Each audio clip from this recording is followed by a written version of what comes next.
Hey everybody, it's your pal Drew, and I'm going to be covering a book that is really heralded in the history of Marvel Comics, but yet is unsuspectingly so because the art really wavers, but the story overall had captured a lot of fans' hearts. Benjamin J. Grimm, the probably the very best comic book character ever because he's so unique, and they've yet to satisfactorily translate him into movies. I mean, in cartoons, it's okay. It's still not great, but he's just Jack Kirby designed, and he's like the most unique comic book character. Nothing is like that. They've done characters before that were kind of like it, but failed miserably, and then they were, I don't know. He's a top character. He's just amazing. So, Marvel 2-in-1 was my favorite book for a lot of years because it was always The Thing. Loved The Thing. The best member of the Fantastic Four. He had his own team-up book called Marvel 2-in-1. Marvel Team-Up had Spider-Man and last 150 issues and I think 6 or 8 annuals or something like that. But Marvel 2-in-1 ended exactly at 100. And then it had 7 annuals and varying degrees. There were a couple that really sucked, but there were some great ones too. So anybody my age, and I'm middle age, loves this book, even though the art shifts wildly. I mean, it's one moment it's great, one moment it's awful, and then one moment it has more nuance, and another one it's a coloring book. So tons of inkers are on this book.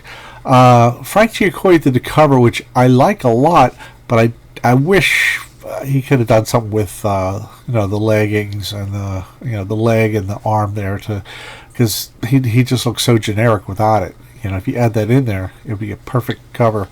Well, it has to do with boxing. Ron Wilson was a huge boxing enthusiast. In fact, a year or two later, he did one of Marvel's early graphic novels called Super Boxers, which was one of those alien planet things with these. It was boxers, but they had like these. They had these like spikes on the side. It was sort of a sci-fi send up, and John Byrne wrote the script, and it didn't really sell because it didn't deserve the format. Really, it was kind of clunky, and as a lot of people had said, it was like volume 7 of the graphic novel series, and a lot of people have said this number 7 was like a blip in an otherwise great run of an early format, the Marvel graphic novel. And I tend to agree. I'm sorry, but I mean, he was just high on boxing, and it's kind of you have to have a little more of that in the story, and it was. It's just I don't know. It just didn't work, but he was great. He did several early years worth of Marvel 2-in-1, and then he came back later on, which was kind of cool. So let's get to it. Great splash. Wilson's always great with a splash page. Tom DeFalco script. Ron Wilson pencils, and I get the impression that when he says script and Ron Wilson pencils that they co-plotted. Maybe they just didn't have room because there's hundreds inkers. Camp, Esposito, Giacoia, Green, Gill, and Stone inkers. Green, Gill, and Stone. They almost sound like elementals, but I know Mike Esposito, Frank Giacoia, Dan Green, Armando Gill, and Chick Stone. But Camp, I don't know. I think he maybe worked in the production side of things at Marvel. So like you go from that nice splash, and all of a sudden, the thing is like a coloring book there. It's very basic. So, things with his blind girlfriend, Alicia Masters, who is a sculptor. And this bug-eyed dude shows up. Pretty cool looking. He goes, welcome, I am Proja, the promoter supreme. I have come from the furthest star to make you once in an eon offer. The opportunity of 10,000 human lifetimes. Holy cow, some crazy alien just popped out of nowhere. Like usually that's kind of, people do that to overwrite, but actually in this sense it makes sense because Alicia's blind, so she wouldn't know what's in front of her. Keep back, Alicia, the creep Don't look like much, but that don't mean he ain't. And your reputation has spread far beyond this backward little galaxy. I'm offering you a chance of fame and fortune. He goes, what's your angle? The angle is quite simple. I represent the greatest, the most accomplished fighter in all the known universes. We'd like to arrange a match. Say what? You're in excellent condition. Good strong legs. You might even last around. Tap, tap. Meanwhile, is there anything else? Yeah, okay. He's like, hello, what's going on, Alicia? You must be nuts. And he says, hit the road, Clyde. So this guy says, I believe you Earthlings have a custom of shaking hands. Shakes hands. And he suckered Ben. He took him away. Meanwhile, in Chicago, it's a great splash page because it's not just a generic building. He's got these two buildings out in Chicago. This is way before like internet, quick photo reference stuff. Thor was actually based in Chicago for a while. After Roy Thomas wrote like 500 issues of Thor where he was doing the Ring of the Nebulung, or the Ring of the... I'm being a jerk, I know. But he really did a lot of Asgardian-centric stories that had almost nothing going on. I mean, it was more like a... I don't know. I think there were stories that later on that P. Craig Russell did better and truncating some of the stories. But after he left with issue 299 with the DC because he couldn't extend his writer-editor contract, he could only be a writer. One of the things Jim Shooter did was he said, okay, no more writer-editors. Even if I'm writing, somebody edits me because... then you kind of get a sameness in your books. And that's true. It was kind of, for a while, it was just kind of like banging out a lot of the same stuff with a lot of the same, to coin a cliche and masochist. There were like a lot of words, buzzwords that really made a lot of books redundant in a sense. So, Doug Moench decided to put Thor back on Earth for a couple of years and put him in Chicago, which was great, I thought. It was just something different. And, there's he gets taken away. So does Doc Samson, who is, he's got gamma radiation, but not as much as Bruce Banner. So he's got strength, but, hold on. I'm sorry, I had an awful coughing jag there. It's not the best view here, but Doc Samson was in Hulk, and he became gamma irradiated to compete with Banner for Betty Ross's affections, and then he straightened out pretty quick. And he's a psychiatrist, and that guy pops up, and there's the Hulk, Colossus, Namor, Sasquatch, Wonder Man, and Vision gets approached, but this guy's sensors indicate that the red-skinned one is merely a synthesoid, an artificial man. Official rules only permit the master to fight within his prescribed life class. And they'd all show up in the gym. And what's interesting about this time is there's some people, like Ben teamed up with pretty much all these guys, except I don't know if he ever teamed up with Doc Samson or if they met. And that's what was the cool thing about the Marvel Universe back then. There weren't so many crossovers. There were stories that stood on their own, titles that stood on their own. And once in a while, you would get a guest star. And what I loved about Marvel 201 as well as Marvel Team Up is you had a central character, Ben Grimm, and he would meet all these other characters, and even if they sucked, like Modred the Mystic, Ben Grimm's presence made the book fun and readable. So, anyway. Only thing is, they forgot Hercules. Hercules is like, I only thought of this like 40 years later. So these are basically going to be workout droids and machines, and Namor's like, F this S. And it turns out that our prison floats within some great starless void. And Thor's like, not even my mighty Uru hammer hath... even my almighty Uru hammer hath failed to open the gateway back. Where's our jailer? Why wouldn't he show himself? This is the period where Bruce Banner, his mind was in the Hulk's body for quite a few years. It was really well done with Bill Mantlo and Sal Buscema, and then occasionally Joe Sennett. So simmer down, we're getting answers. Here comes the champion. Ron Wilson was really into like bodybuilding as well, so that was, that's where that informs his champion of the universe, like so over the top on the top. And but it's probably feasible. I know this guy's an alien, but he's a humanoid. He's shaped like this. Oh, come on, man. There we go. He just kept building himself up over the years. He's an elder of the universe, we find out later in this issue.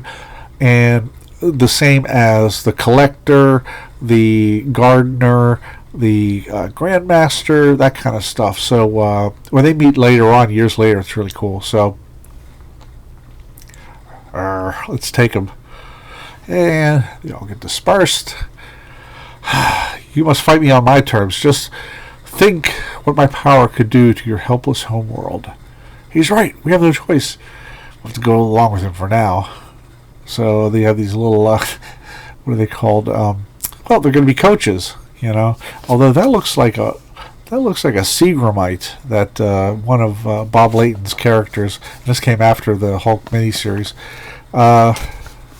Hercules miniseries. My apologies. So they're just kind of. So I mean, this is a basic Marvel comic. It's not gorgeous. It's not like much of a challenging script, but it's a story, and it's got the one thing this book has more than most books that month is heart. There's a lot of heart in it, and if you ever seen the Rocky movies, you know what I'm talking about. So they're upset about Colossus being gone. Everybody does their training exercises.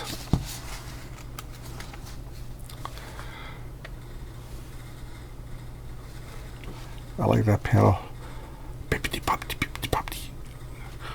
He's like, that's why I quit the Avengers and became an actor. Yeah.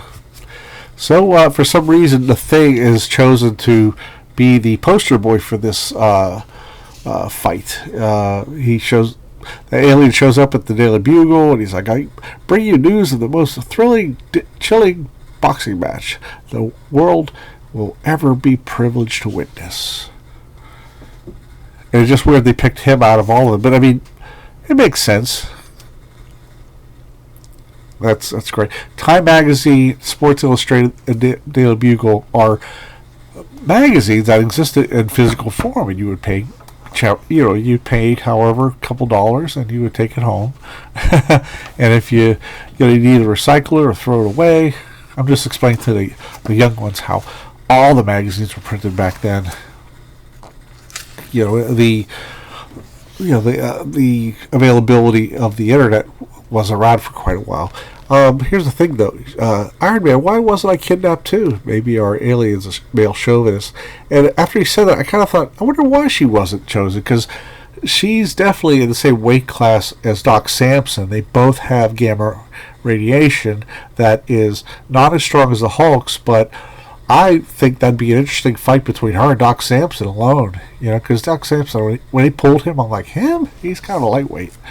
And it's because he's not really into fighting. And She-Hulk, she can be a brawler when necessary. So, they're in Madison Square Garden. Thor's there with his hammer. He has to have his hammer or he'll turn back into puny, weak-ass Don Blake. And you're going to see a lot of art changing styles from panel to panel. Well, Thor uses his hammer, which right away you're thinking, oh, jeez. So he gets sent away for cheating. Here comes the Hulk. I'm trying to think who did this. I don't know. Let me look again. I don't know. Anyway. You've been lucky so far, champion. You've never had to fight anyone like me before. I get stronger as I get angry, and I'm plenty mad. Now, all of a sudden, the art changes drastically. I strongly believe that it is Armando Gil who was inking over, I think, Brent Anderson on Tarzan for a while. Maybe I'm wrong. On Kazar. Same thing. I'm going to get a lot of hate. Love that middle panel there. But he turns, he stops talking normal and he goes, "Arr, Hulk hates puny alien. No, I shall not soil my hairs with this mindless brute." Then here comes Sasquatch.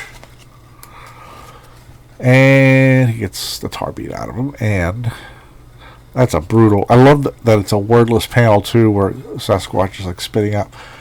Colossus tries, and whoop, whoop, whoop, whoop. And meanwhile, I'm trying to think who's doing this page, because the way that blacks are spotted on Ben Grimm, but it's too hard to tell because, like I said, the quality wildly changes. Wonder Man starts ripping up the you know what I'm talking about. He's ripping up the rig, and can't do that. So here comes Ben Grimm, last one. This is a very Kirby-worthy panel. It's just got his personality all over it. If you had never met him before. So here they go. I love that. I love how Wilson will do some real crazy image and then like have it. It's such a wild pose to be flying away from it. I don't know if it's accurate, but who cares? I've never seen a guy, made of rocks being punched by some intergalactic guy who is a bruiser. And Ben's a little rattled. He got rocked a bit, Gets punched in the ceiling, gets back down.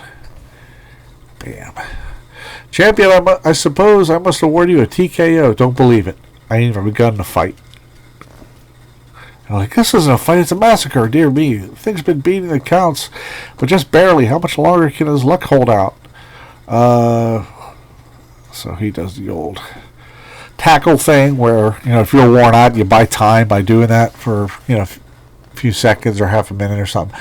Well, he finally gets my ribs. I think that last blow shattered them. You must be real happy now. How come we call this quits and no one really gets hurt?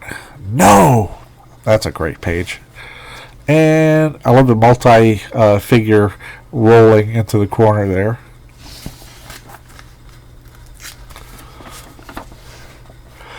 And he's having a crap knocked out of him.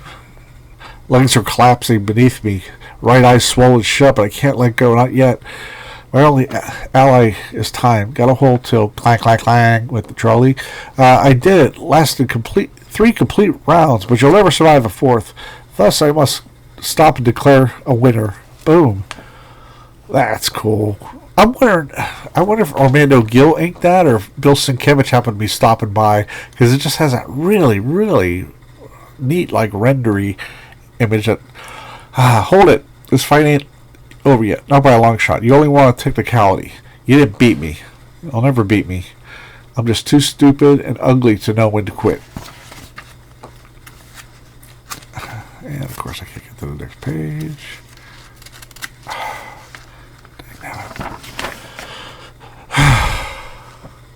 No, my friend, I could never beat you. I know that now. I could crush your bones and break your body, but I would never conquer your spirit. Any world that could spawn one such as you is truly the worthiest of all. I sense that someday my people will battle yours for total supremacy of the cosmos, but that will be eons to come, and what glorious competition that'll be. So he takes off, and I pity for I would offer a supreme glory of a rematch one day.